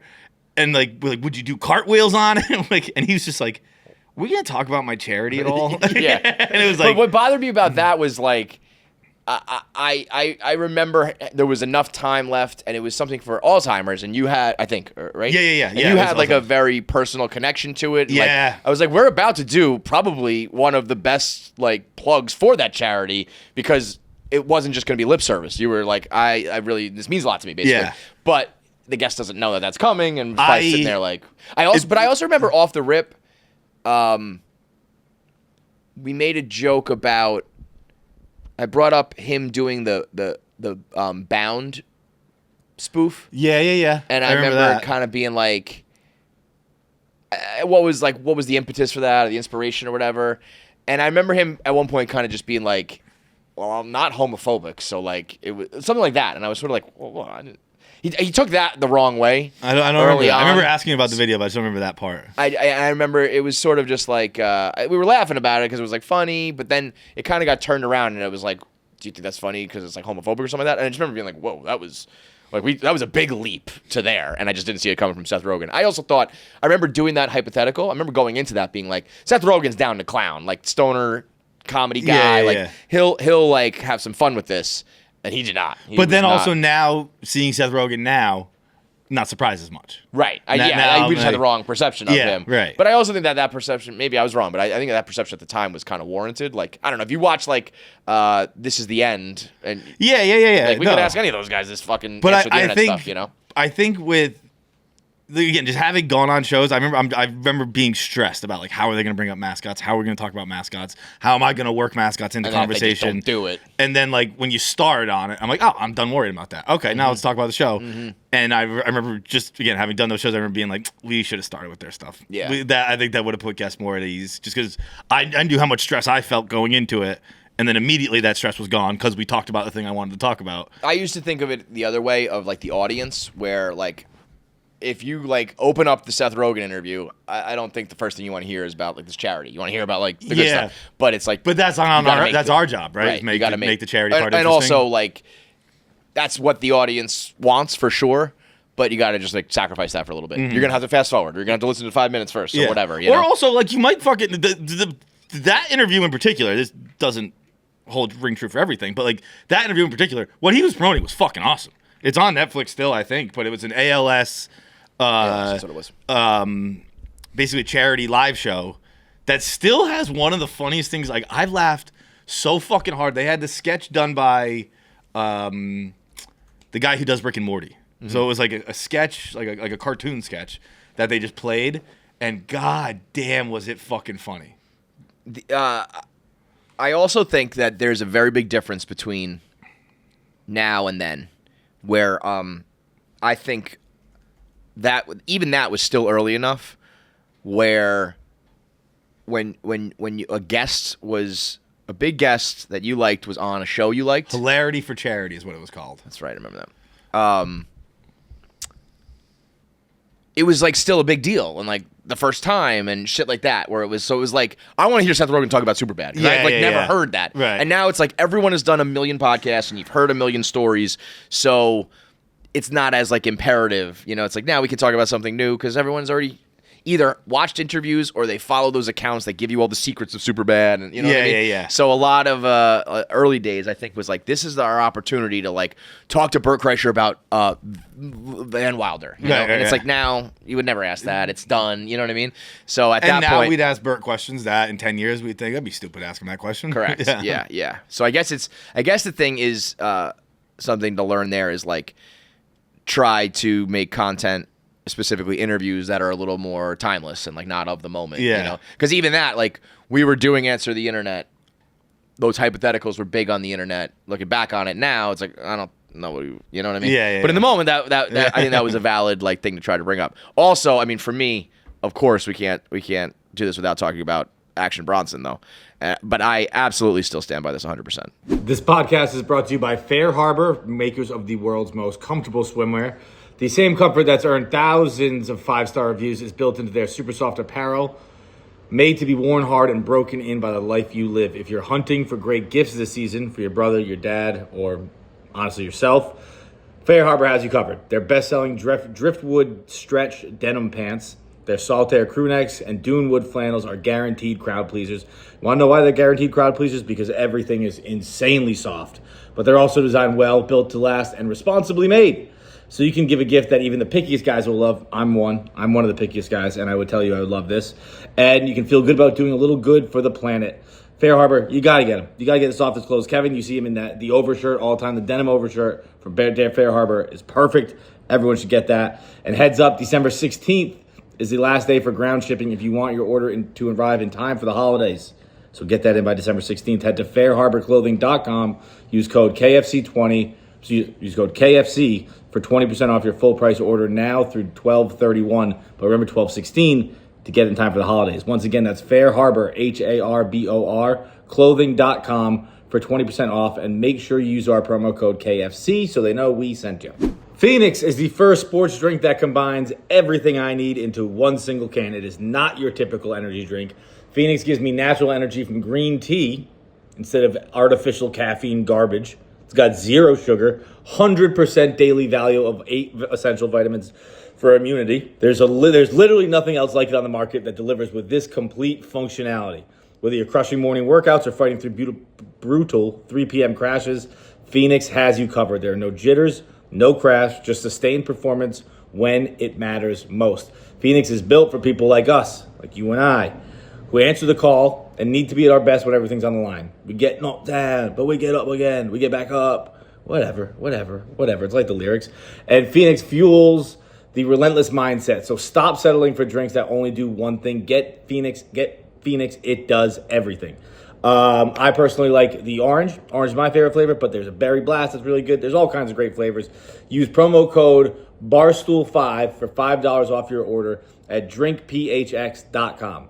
That's code Barstool5 for $5 off your order at drinkphx.com. This was. If you could choose any person, any celebrity to meet to be like the ambassador to aliens, who you choose? Who you think would be like a good, like the aliens would meet and be like, you know what? He's pretty tight. Prince. Prince. Yeah. Are you saying Prince is alive still? He's alive. Oh, the ad, just in time. Choose one of them. Dear Acorns. The double ad. He's alive in all of us. Would you send Ghostface out there? Why would we want to send him there? Maybe if the aliens are being hostile. Hey, that's fucking ridiculous, bro. I bet you think that's really cute, right? That you brought that up. Nah, hey, Ghostface. It's fucking stupid. I was curious No. to hear your dumb. thoughts It's dumb. on the rest of We say it's done. beef Ridiculous. rap game. Dumb. No, there's no beef anywhere. Pusha with and Drake? anyone. I don't know about nothing. No, all right. Nope. I feel you. I get that. I don't like keep beef. your nose clean out of it. I feel you. I keep my nose clean and dirty. I never know what that What meant. about I just the laughed because I was like, okay. I don't know what it means. Now a little more. Nah, I'd like to slam you through a fucking wall right now. I'm sorry, bro. Other than that, though, but I'm good. I didn't mean disrespect. No, I wanted to just. I It's wanted not to get your thoughts disrespectful, on but it. I thought you'd get through a nice conversation. Oh, what's this hear part? you. I I don't know. didn't Just mean him walking to out. offend. didn't. I just wanted to bring it up in case people. I think it is so You crazy didn't. for a rapper to not be down to talk about his beef. And that's nuts. I still don't know what their beef is. It's just a rap beef. It's just like his style is very. Actually, play that. I don't think I've seen this part. Bring it up in case people want to You hear your didn't. thoughts on it. I get it. Didn't. My fault. How you feel? Why did you ask that? Because he's a fucking rapper who was involved in a very public rap battle. Like, fuck out of here. You're not gonna talk about it? I guess. I just thought you knew I was kidding with that question. hit him with the I was gonna song. ask about What's this killer soft? before you called me. I promise you. Well, listen, John came out and called me a fucking idiot and blamed me. So that's why. If you are involved in a very public rap beef, rap fans want to hear about that. And if you are so soft that you can't even talk about it, Doing a lot of talking now that he's not here, I'll throw you through the table. But even that, I remember thinking like I don't want that to happen. Like it's a good moment for like the fans or whatever. But I was like, all right, I'm sorry. I was not like I'm gonna fucking needle him with this question. Like that was not the reaction I was looking to elicit. So I have no problem being like, all right, I'm sorry. I didn't want to go there. Like I thought we could talk about it, but like cool. Didn't mean to disrespect. But if you really like press me on my thoughts, yeah, I think that's crazy. What is their beef? Is that His style is very reminiscent of a rapper from the Wu-Tang Clan who's like did it first. and then do they have beef? Yeah, and it's I don't know. It's sort of like you took his style. You know what I mean? So he doesn't like that. I don't think. Yeah. I But did they think were they arguing? Yeah, I think there was like it wasn't like I don't think there's been like full songs about it like Kendrick and Drake sort of thing. Yeah, but I yeah, think it's yeah. like a reference on a verse or one verse dedicated to him or whatever it may be. But it was like, yeah. Let's see. What are some of the quotes? Ghostface was not rapping like this anymore, and that needs something. Yeah, I just know that it's like Raekwon's style and voice and cadence and all that is very similar. I don't know. I think he said something like the only reason I'm doing this show is because I came here for Pardon My Take. So if you went into an interview being like, all right, I'll do this one as well. Yeah. But I don't know. I feel like if you were to in the rap, if you're talking about rap and you're a rapper, it's like I think I don't think I ever saw his tweets about Oh, us. is this? Oh, I don't think I saw this either. Dudes will do anything for clicks, and it's sad. The main purpose of me doing any appearances is to promote my book. That's it. I have no beef with anybody and try to stir things up for a frat boy for high fives. Deserves a slam through the fucking wall. That's it. I'm only good vibes, no negativity. Too many important things in life. We don't got much time. I mean, yeah, it's fair. I think it would have just been easier to they said it was you. What is this from? XXL says it was me. Double XL said No, John they didn't, Feitelberg they asked Is this pronounced double? Is double XL? Is that it's pronounced? Yeah, double XL. Yeah. So this is how you know I wasn't asking questions about Ghostface. I remember like some people just being like, "Yeah, why the I don't. I think the question of like why would you ask that is silly. It's like I think it's a pretty clear. I don't know. Like you could be like, why did you think it was going to be a better reaction? It's like actually Bronson, I wanted to do a podcast with him, and he stormed out. He was supposed to meet with Erica, and so candles seem pretty. Yeah, I mean. I also didn't know that. Yeah, I didn't know so, we were supposed to do a show. He was supposed to work Action at Bronson, I Barstool. think, wanted to do a podcast with us, and he stormed out. He was supposed to meet with me and Erica after doing something, but he canceled. Seemed pretty thin-skinned. Yeah, I mean, like again, I think it's you have every right to react however you want. I just think from like it wouldn't have been how I dealt with it. You know what I mean? I think it's a lot easier to just be like, yeah, no, I don't have any beef with that guy anymore. Move it on, whatever. But it made for a great moment. I didn't realize he was going to work here. It fucking stopped him from working here. I think that's when he was at Vice. Is that his show? Yeah. Like I forgot he had the That's stuff at delicious. Vice. Yeah. There's a part of me that almost wishes he like physically did do something. Yeah. I don't want to like actually get beat up, but if he like threw me into the wall or something like that, that would be a truly legendary. I moment. remember being like, because again, as you can see me sitting here right now, like I still don't really know what the Ghostface thing is, so I was just like, didn't know it was gonna go that way. Yeah. I just remember in my head being like, don't. Like, this is between them right now. Yeah, you were in a tough spot. But if this gets physical, it's not going to be between them anymore. I was just sitting there. I was like, I don't even know what we're talking about. But I know if he comes across this table, we're going to have to do something as a team here. That's a friend right there, man. But that one, I don't like lose sleep over that one. I think it's a valid question. The reaction was whatever. I'm trying to think of a time where I was like, I should not have done that. And I definitely know I have them, but I can't think of off the top of my head. But there are definitely times where I'm like, yeah, that was stupid. Or Kathy Griffin, I think about a lot. I think I was unnecessarily argumentative in that interview. I liked that one though because I think there's just so little of that these days. It used to be like you have to go to, if you're like in town, you go to like the morning show that's big in that city, or Howard Stern, or like in New York, it's like Hot 97 for rappers and stuff. And it's like you have to go there, even if you're not like friends with the people. And it's like, but this is the media you have to do. Now it's like you go to your friend's podcast, right? So there's no chance for any dissension. Everything's usually like, you don't ask me about this is on the table beforehand. And I thought that the Kathy Griffin thing was, I bet if we watch that whole thing back now from like a technical point of view, how we were asking and interviewing, we probably have gotten better, and that was bad. But I don't think there's anything wrong. She was like not. It's like if you say you want to kill the president and like the president reacts, like that was one. I felt like I was a good person to ask my questions in that interview. Because I'm not. I'm far from a MAGA guy. I'm far from a Trump guy. So like, I felt like I'm on your team, and I still thought you're being an asshole. This is someone in the locker room asking you questions. Yeah. She was also pretty condescending about. She was very condescending. I remember her like looking at me, saying like, "Oh, he's fired up," like winking at me, being like, "Oh, we like got under his skin or something like that." And I was like, "Fuck you, I'm on his side." I remember thinking, if this gets physical, I'm gonna have to. I also remember I did not like the way the first time we interviewed Shane, we had been very much like, yeah, if you say like shit, you get fired, like you get canceled.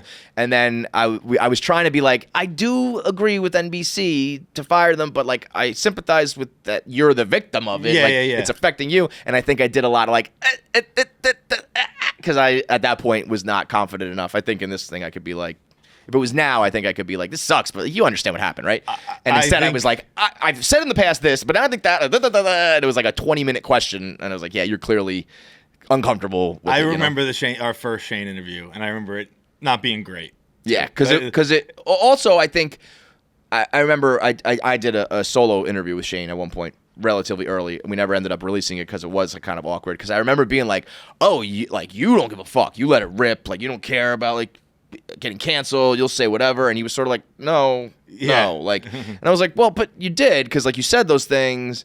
But and his point was like, I'm not trying to do that. I'm not like a hot take guy. Not an edgelord. Yeah. Which to be fair, got pushed on him a lot. Politics gets pushed on him. Like, edgelord gets pushed on him. He's an edge guy. He's like, no, I like telling my jokes. The way you take them, the way you take them. Yeah, But I also think that there's some, like, you have to also accept what comes along with that. So it was sort of like, I remember thinking, I think the real thing was we had been talking about that in general, and I remember like Kirk's show was so like anybody who's canceled, they're on their side, and it just kind of became a battle of that. And then he was like representative of that issue, so it was sort of like I have to maintain this position for like the Barstool beef and the sides of this argument, but with this person, and that was almost kind of a good like reality check. I remember being like, when you're talking about broad issues, it's one thing. When you're talking to the person or to the thing that it happened to, it's different. That was also a thing with like, back when it was we were very, very much a Twitter company. Like you got put into like teams. Yeah, right. That like you'd be in like you never even actively chose to be on this team, but like mentions would have you being like, you're right, I am aligned with this guy, and I'm gonna keep thinking anything he thinks is right. That's the real thing, is like, it's all subconscious. It's never like an active decision, and you're just like, wait, why am I fighting about? Like, I don't even care about this. Well, this is kind of what you said about like I wouldn't know how to post Nate's roast. You're like, I think I would just retweet it. Because no matter what I said would be because I wouldn't want people like, I think it's funny. Right, like right. I laughed at it. But people if I had seen it, they will put words in your mouth and be like, this is what John's thinking about. This tweet. He means these words this way. Correct. Like, no, I fucking don't. And I thought that it was is funny and where harmless, and I had a good time. I think growth and maturity is knowing, like on the internet, is knowing that that's going to happen, and either willfully engaging in it and recognizing that's what's happening, or being like, I'm not going to tweet this because I know I'm going to get put in a camp. And also just the notion of like, you don't have to dig your heels in on everything. You can be like, I said that at the time, my opinion has changed, or the circumstances have changed. Like, I think there was such a fear of flip-flopping, at least for me, of like, being hypocritical or something. And it was like, I don't know, it's 5 years later. I'm like an adult. I had kids or whatever. Right. It's like, now I think differently about these things, If your opinions don't change, they're probably not very good opinions. I mean, if your opinions don't change as you and the world changes, you're like willfully obtuse. You're doing it on purpose. I'm trying to think of any others. I know the Matt Walsh interview was terrible, but I don't have a specific. That was just bad. It was just a bad interview. I think he wanted no part of that. We definitely had some clunker interviews, but some, I mean, I like in those instances, usually I'm like, that guy was not playing ball, or they weren't into it. Very largely over the last 10 years, like as far as like bad interviews, I'm sure we had ones that just weren't great to listen to, didn't have the most chemistry and all that, but like bad interviews, I don't think we had many. Do you remember? We'll bleep his name. Do you remember Hannah Dickinson? No. Yeah. Okay. Well, it was just like the worst. Remember Guys We Fucked? That we talked about. Guys We Fucked was a bad one. That was a tough scene. That was ugly. But again, I don't think. Do you remember like what we did or said? I don't think it was really. No, I don't remember. I honestly don't remember. I remember always with them. I forget their names, but one of them got along with Christina. I remember having like Corinne, good chemistry, and Corinne really not having great stuff. And I think Corinne came on. I think they both came on the show, and I think Corinne just kind of. It's probably our third or fourth time interviewing them, and I had felt disrespected by Corinne quite often when we talked to her. Yeah, it was very condescending. And I think she also, I mean, I guess this is what I was just asking for, so I got to shut up. Like, you want some dissension and differing opinions and stuff, but that's a girl who probably she didn't want to be there. That was it. It wasn't even condescension. It was every time I talked to her, I was like, "You don't even want to fucking be here. So why are you here?" Right. And that was Kathy Griffin when she was like, "Why do I have to listen to you? You're just a sports jockey with a radio." I was like, "Yeah, you came. Yeah, I didn't fucking ask you to be here." That was good. I remember that. I remember that. I wasn't like I gotta have Kathy Griffin in the hot seat. I wasn't like I need Corinne from Guys We Fucked in the hot seat. And that annoyed me sometimes. Not often, but occasionally. Yeah, I mean, they were, a female podcast. I think I would say at least she is like feminist, and this is at the peak of probably Barstool's renegade shit. And I think she probably was not a Barstool fan, but was coming to Barstool, and I think that was apparent, you know. Yeah. And I'm sure the way we engaged it was like not great for her, but that was for sure awkward. There's definitely some. I really do pride myself though. The best compliments I ever have gotten, the best compliments I really loved to get the most were afterwards, and this happened quite often, was people would be like, that interview was fun, or like, that was so much better than like what I have to go do, or what I just did. Oh, that one was easy. I'd love to come back. Like Michael Che I remember that one as one of the greatest compliments we ever gotten. Michael Che like never does podcasts. We like opened up his eyes to the podcast world. He was like, oh, I didn't know it could be like this. We finished it, and he's like, is this what a podcast is? Yeah. That was fun as fuck. And even right up I was like, Michael Che thinks I'm fun. The head writer at SNL thinks I'm fun. Yeah, that was a big one. Right up to Tom Pelphrey, though. I mean, he was like, oh, I could do this like forever. Which is funny because, again, I would actually say the one thing I really regret about interviews is I don't think I did enough prep. And I used to kind of say that. I remember Larry King used to always say, I don't read the book of my guest because I want to be in the same mindset as the audience who hasn't read it yet. And I was like, that's just a cop-out. You just don't want to do don't want to do the research.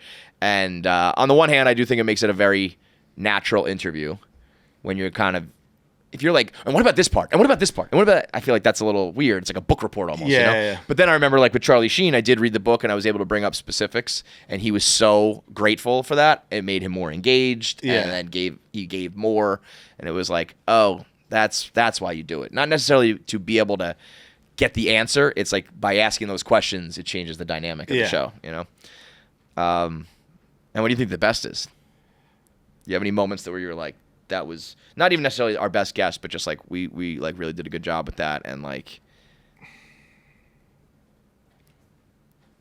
I don't know. I guess I would say I don't remember this in the moment, but I would have to say that our interview with Bert, because of how much it opened up. Yeah. He ain't doing that with people that it didn't go well. You know what I mean? He ain't taking us to Amsterdam. I guess the answer to that would be like any comedian. Any of the comics that we definitely gravitated towards or you know, we had some kind of connection with comedians. I don't know how it came about, but for some reason we did. We got comedians. Comedians got us. So I think most of the time... I'm very proud about that. That would be what I'm most proud of the show is like... I think there were some comics that we like probably really helped put on. I think there were some comics who were already on and we helped popularize. And like I get enough people saying like, oh, you opened my eyes to XYZ, and you were my introduction to this guy, and I think that's pretty fucking cool. Yeah. It's like, yeah, we put you onto some people who are like now the most like influential and popular people out there. So I take that with I think that's I would hope that would be like the lasting legacy of KFC Radio. And I think we very rarely, occasionally, but very rarely had bad comedians on. Like even if they were smaller, we nailed it. Like, and anyone we had on was a funny fucking person. It was either people who went on to blow up or has gone on to be the people they say like that guy should be like the top, and for whatever reason didn't. But like we had a good. We gave eye no and ear bad for that. advice when it came to comedy. Yeah, like yeah, very very rare. Yeah, I'm trying to even think if there was anybody that was like, yeah, that guy ain't gonna make it. What else? Anything else on there? Oh, let's go. What would you say is the moment that we most clashed or disagreed? Because I know I have an answer. I have the exact moment. I have an answer too. What's yours? The Ye album. Oh yeah. That was a good one. That was more of like a real argument and debate. And we just went circular for like an hour. Yeah. And it was like, I'm just saying I think Kanye's smart. And you're going, I just think the music's not good. And I go, I know, but I just think he's smart. Yeah. You go, I know, but I just think it's not good. But that was also on when he was like, I'm Steve Jobs of Walt Disney. And it was like I forget. Although I almost have come the other way on that. Like he's a Nazi and an asshole, but like a lot of fashion really is like all him, and I think that's what I was saying. Was that like you were saying that like fashion and culture, stuff, yeah. And I think my point was sort of like, you know, the iPhone like literally changed the world, and like this is like a fashion trend that he started. But this is when we disagreed the most: the Great Denver Soup Debate. Okay.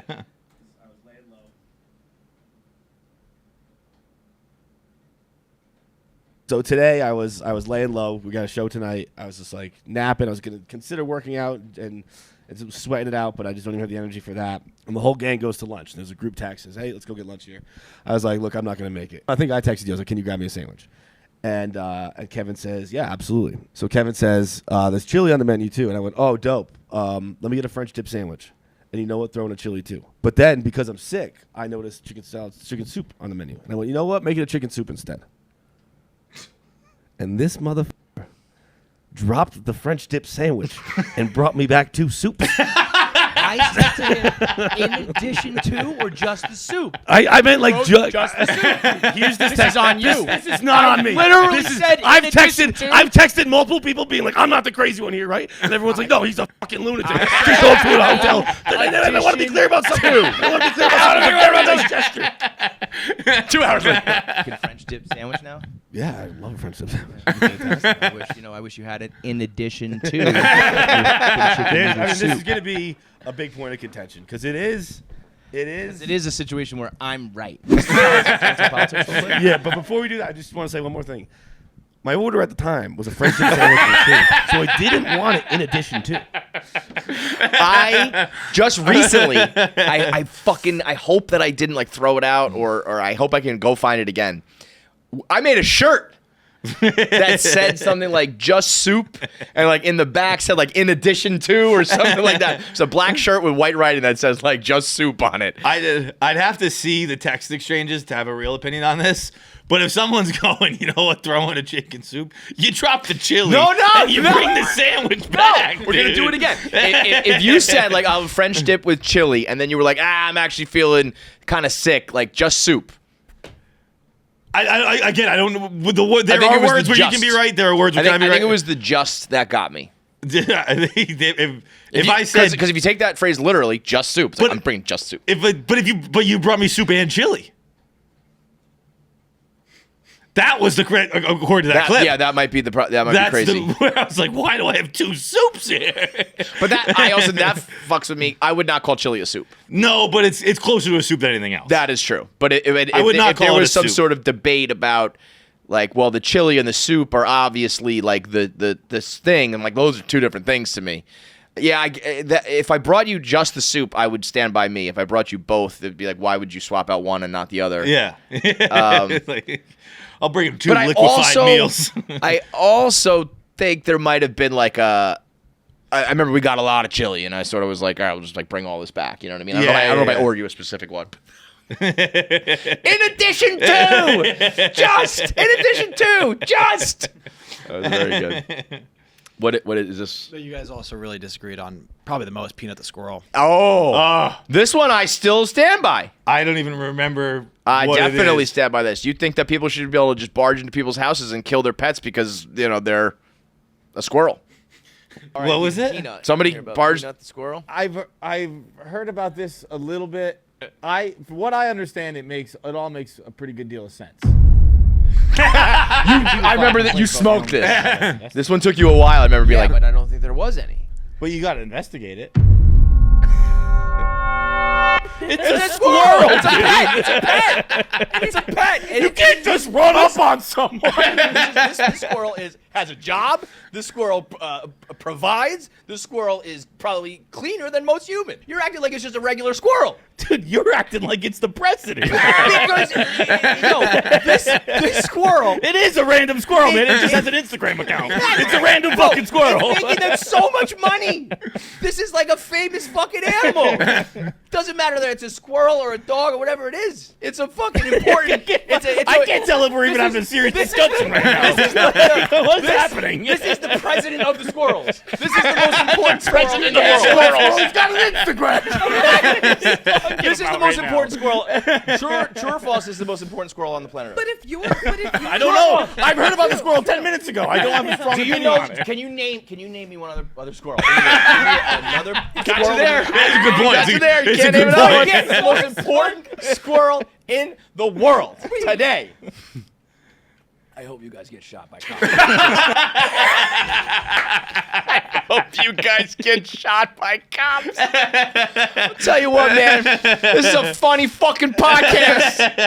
We had a good run for a reason, man. But now I'm gonna raise my hand and stay on my side. That squirrel bit a cop.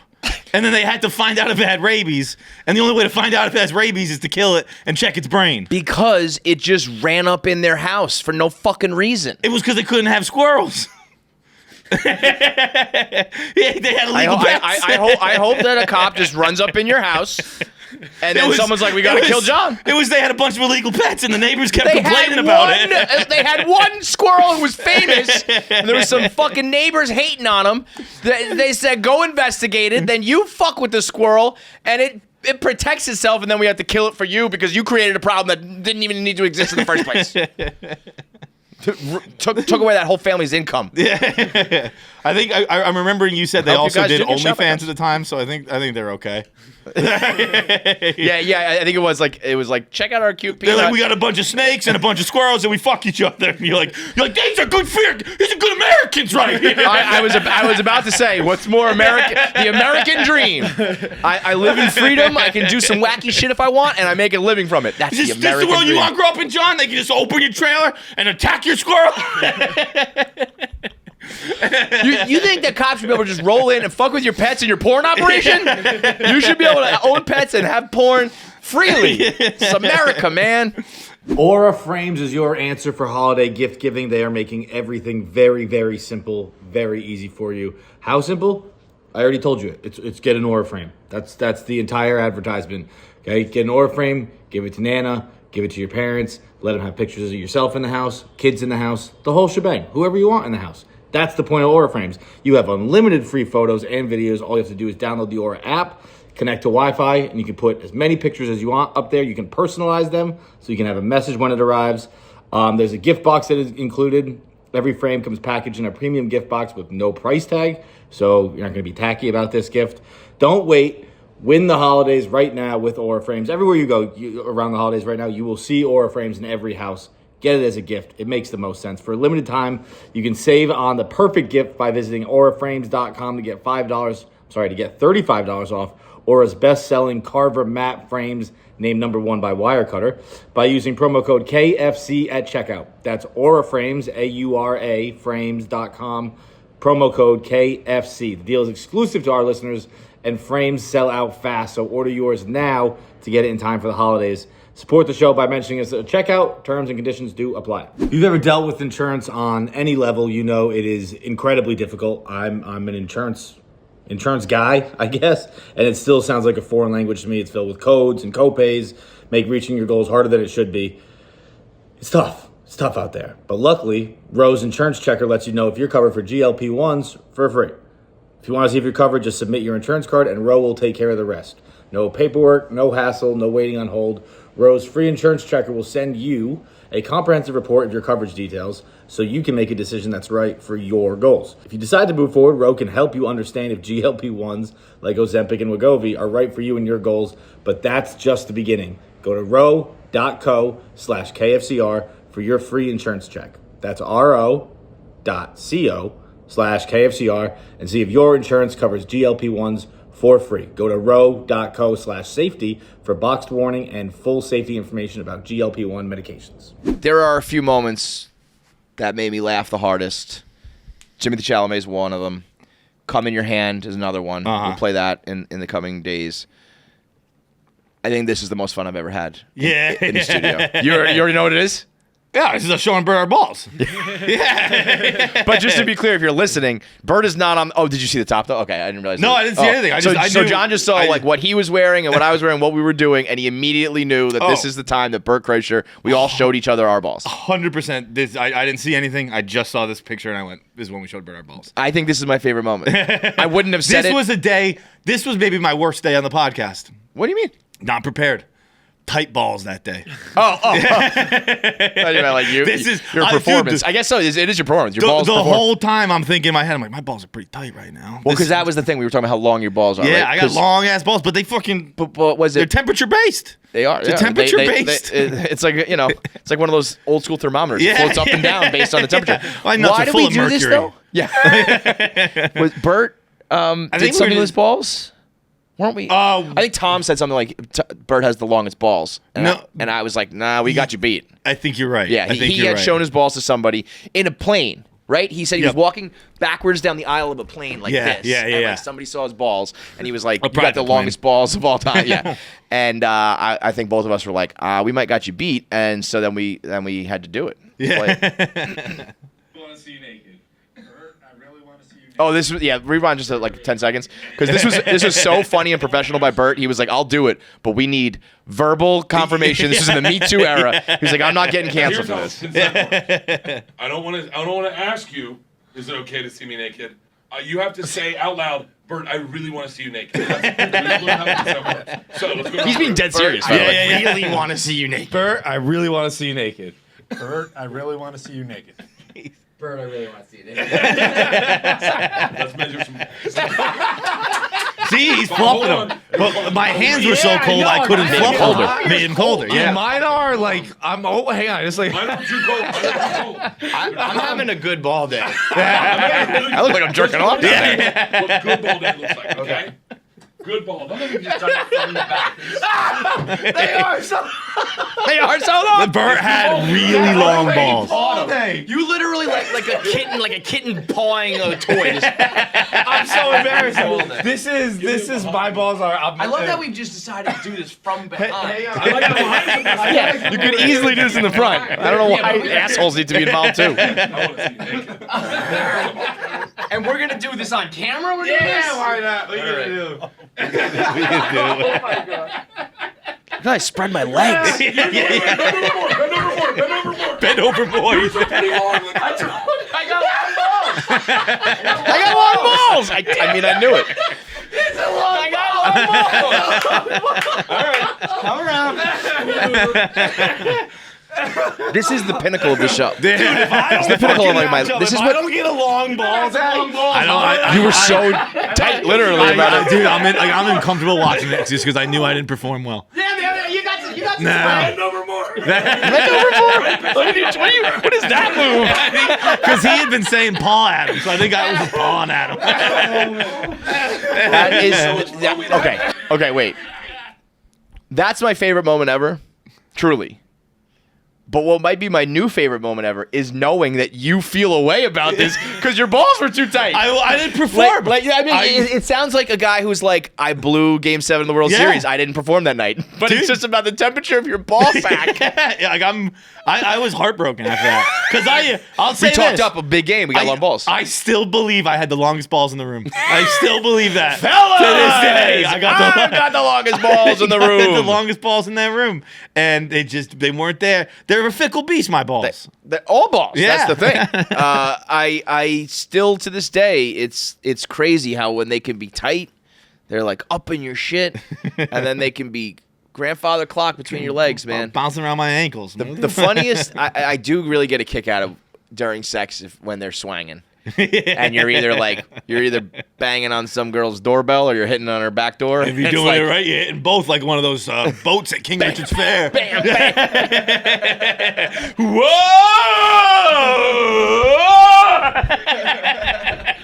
Whoa!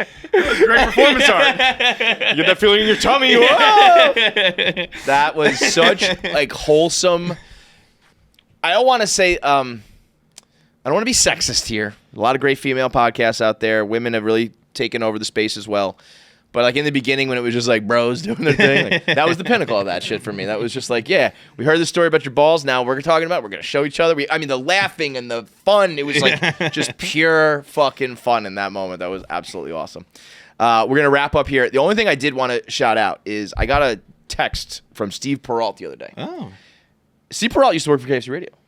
Steve probably used to work for KFC Radio? Yep. I guess maybe more so mail time, but also he did like the voicemails and he would like upload it, do like a little bit of the editing. I don't think I do that at exactly. all. And so that was my point. Steve Peralt. We had Connor the Mick was a Connor the OG Mick, guy. Charlie Wisco was a big one. Of course, yeah. I think there's a couple other people that like my brother, and we've mentioned before. It's like Nick Hamilton, Noah, Tommy Lay, Logan. These guys, like a lot of producers have come through here, but there was a couple other like unsung heroes. And actually, so Steve texted me. And it jogged my memory because I had forgotten as well. And I was like, oh yeah, Steve. And if you're not familiar, Steve does Section 10 with Carabas and works for I think like Underdog and did like more baseball stuff. And so I was like, oh, I forgot about that. Let me like I went back to my email and I searched his name to just see like what our interactions were. And the last email we had was me being such a dramatic bitch. Like there was a day that they didn't get the podcast up on time and I was like, this is fucking unacceptable. I mean, they were wrong. They didn't get the podcast up, but I was just like, this is unacceptable. Like we're trying to grow something here and there's so much competition and we got to like be on the ball, be on our game. And I was just like, oh, that sucks. Like, I'm sure. And that was the last email we had. So I'm sure like ended after that. So I don't know if it ended on bad terms or if Steve was like, fuck this, I'm out. I think I was paying them like, a couple $100 a month, if that. I don't even know. They might have been working for free.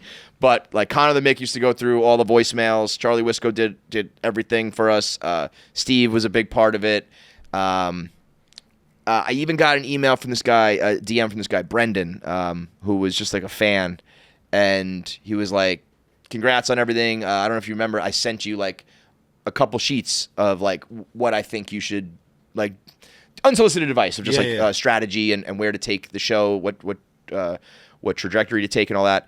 And I don't think we ever even ended up doing that, but there's just like a lot of people who like offered help. Oh, like Clem like filled in when I went on like my honeymoon and like there was this guy, St. Brendan. He was kind of weird and it didn't work out. But there's just like a lot of people along the way that in hindsight, I feel bad about. That it was just like I didn't have enough money personally to like break some people off. It wasn't income wasn't coming in where we could be like, you get a chunk of this. It was all these stages of just growing a free podcast that either employees, interns, part-time employees, or just some fans like offered help and were a part of it. That probably was grunt work that I would have never done. Yeah. And so, like, maybe that would have been a roadblock where I was like, oh, we're just not going to do this because I don't want to go through all these voicemails. It's like Dave with Barstool where he's like, I was never going to put it as a website until that you guy moved away. And I forget the exact story, but something like a guy moved away and was like, I'll do a website for free. Yep. If you put it on, and Dave was like, fine, I'll do it. Ian Short or something like that? He kind of came back into the fold a little bit. He's almost, like a multi-millionaire. He like did that for somebody else. Yeah. Yeah, and those are the things that you realize that like you need a little bit of help along the way. You need a little bit of luck. You need somebody who is just like a diehard fan, or in the moment needed a reference on their resume, so they needed some work, or a couple bucks, or whatever it is. So there's a lot of people from Jackie and Pavs down to my brother and all the actual producers, but there are also some people that were just along the way who just made it like a little bit easier, or opened a door, or. Connor the Mick did the voicemails for a long time, and that was something I don't think anybody else was going to do. Right. And he was, I think I was very upfront. I was like, I cannot pay you, and I can't guarantee any sort of job after this. And he was like still down to do it. So thank you to all those people that were made it possible. And we'll leave one DM I want to read. This guy was a little bit more of mail time. If you're not familiar with that, that was a podcast I was doing like individually when KFC Radio was going up. And this was his name was The Ball is Orange. And he was he would write great reader emails, like really well written, and always like a funny thought starter and hypothetical. And he was a Cube monkey and was listening to Mail Time when that was the big focus, was like, you're stuck in your job and like, here's how we're going to get through it. And he wrote me a DM the other day, and we hadn't talked for years. This is a guy I kept up with, but then we fell off. So KFC Radio is the reason I barely listen to music, which I thought was a cool way to put it. Because I always feel that push-pull. I'm like, I want to listen to some music, but I want to hear that new podcast today. Or sports radio or whatever. From the time you guys started all those years ago, I realized all I want to do is listen to podcasts. I barely even listen to music. I just want to hear people talk about things they care about. Between you guys and Bill Simmons, podcasting opened up to a whole world of curiosity to me. Mail Time came along, and you called me Cube Monkey Zero for a while there. It inspired me to leave the cube and become a teacher. This is my 8th year teaching, and leaving that cubicle to do something I care about and truly enjoy was the best decision I ever made. Without KFC Radio and Mail Time, I might still be in the cube hating that life. So thank you guys for everything. I truly wouldn't be who I am if not for you guys screwing around and listening to deranged, shit-faced voicemails about microwaving infants. Good luck with whatever's next. Sincerely, The Ball is Orange. And it was one of those like corny moments where I was like, if you could tell me that there's even one person who left a life of misery and got a job, maybe sacrificed some money or moved or whatever it is, and have a happier, better life, and it was, somehow inspired by what we were saying and doing, I think is a cool legacy to have. Like legacy is exactly what I was going to use. Yeah, the fact that there's one dude out there who like when he's on his deathbed was like, I actually had a really great life teaching for 40 years, and it's all because like these 3 guys, 4 guys, 1 guy, whoever it was at the time, whatever show you listened to at the time, was told me to do it, and then I did it. It's a pretty cool one. So thank you to everybody who helped in some way. Thank you to everybody who like contributed, and if there's anybody out there that. We hope you take all of our advice. I was going to say, that's an instance where our advice helped, but I hope you don't take all of our advice because I'm sure there would be some bad things in there. But yeah, so we do have Dan coming up on... It'll be next episode? Yeah, next episode. It'll be next episode. Yeah. So next episode will be with Dan. So we want some voicemails to do like an old school episode with him. So we haven't done those in probably a couple years now. But if you remember, go to the KFC Radio Twitter or Instagram. There's a link in the bio for the video submissions. And you can leave us some old school questions, new school questions, hypotheticals, whatever you want. We'll try to put a few together. And we'll do an old school Big Cat, Feitelberg, KFC Radio episode before we wrap this thing up for good. So Dan on KFC Radio next week.